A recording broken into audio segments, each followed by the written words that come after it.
கர்த்தருடைய நாமத்துக்கு மகிமை உண்டாவதாக. இந்த நாளிலும் வேர்ட் ஆஃப் கைடன்ஸ் என்னங்கிறத வாசிக்க கேட்கலாமா?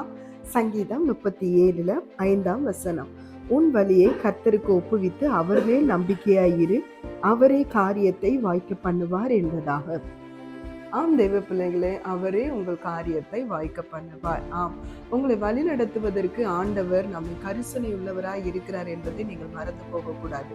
ஒருவேளை இந்த நாள்ல ஆண்டவரே உங்களை வழி நடத்திக்கிட்டு இருக்கிற காரியங்கள் ஒருவேளை வனாந்திரமா இருக்கலாம், அல்லது இருள் சூழ்ந்தது போல இருக்கலாம். ஆனா இந்த இருளையும் வெளிச்சத்தை ஒதுக்கி வைக்க முடியுங்கிற நம்பிக்கையோட இருங்க. நிச்சயமா உங்களுக்கு ஆண்டவர் வழிகாட்டியாக இருந்து உங்களுடைய வாழ்க்கையில எல்லா காரியத்தையும் உங்களுக்கு வாய்க்க செய்வார், உங்களை உயர்த்துவார். நீங்க அதை கண்ணால பார்ப்பீங்க. தெய்வ பிள்ளைங்க, கர்த்தருக்கு நம்பி இருக்கிற பிள்ளைங்க ஒரு நாள் வெட்கப்பட்டே போக மாட்டாங்க. அவர்கிட்ட உங்க வழியை ஒப்புவீங்க, நிச்சயமா ஆசீர்வதிப்பார். கர்த்தர் தாமே உங்களை ஆசீர்வதிப்பார். God bless you.